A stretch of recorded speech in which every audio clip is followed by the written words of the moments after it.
जंतर मंतरवरील आंदोलनाबाबत खासदार कंगना राणावत यांनी केलेल्या आक्षेपार्ह वक्तव्याच्या निषेधार्थ कोल्हापुरात महिला काँग्रेसच्या वतीनं काँग्रेस कमिटी येथे पत्रकार परिषद घेण्यात आली। यावेळी कार्यकर्त्यांनी कंगना राणावत यांच्या विरोधात निषेध व्यक्त केला। पत्रकार परिषदेवेळी त्यांच्या प्रतिमेला चप्पल दाखवत संताप व्यक्त करण्यात आला।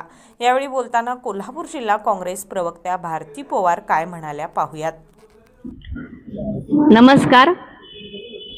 काल संसदेमधल्या खासदार कंगना राणावत यांनी देशातल्या तरुणींच्या वरती जी अतिशय वाईट शब्दामध्ये गरळ ओकली आहे, ज्या शब्दांचा आम्ही उल्लेखही करू शकत नाही, इतक्या नीचपणाने त्या बोललेल्या आहेत, त्या कंगना राणावतांचा सर्व महिला वर्गांतर्फे मी पहिल्यांदा जाहीर निषेध करते।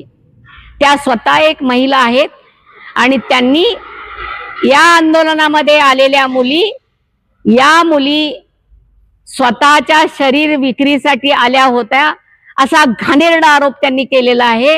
त्यासाठी कंगना राणावत या स्त्रीला भर चौकात चप्पलनं मारलं पाहिजे, ही माझी भूमिका आहे। येणाऱ्या काही काळामध्येच आम्ही त्यांच्यावरती सामाजिक स्वास्थ्य बिघडवल्या प्रकरणी, महिलांच्या बद्दल अश्लील शब्द वापरल्या प्रकरणी न्यायालयात दाद मागणार आहोत।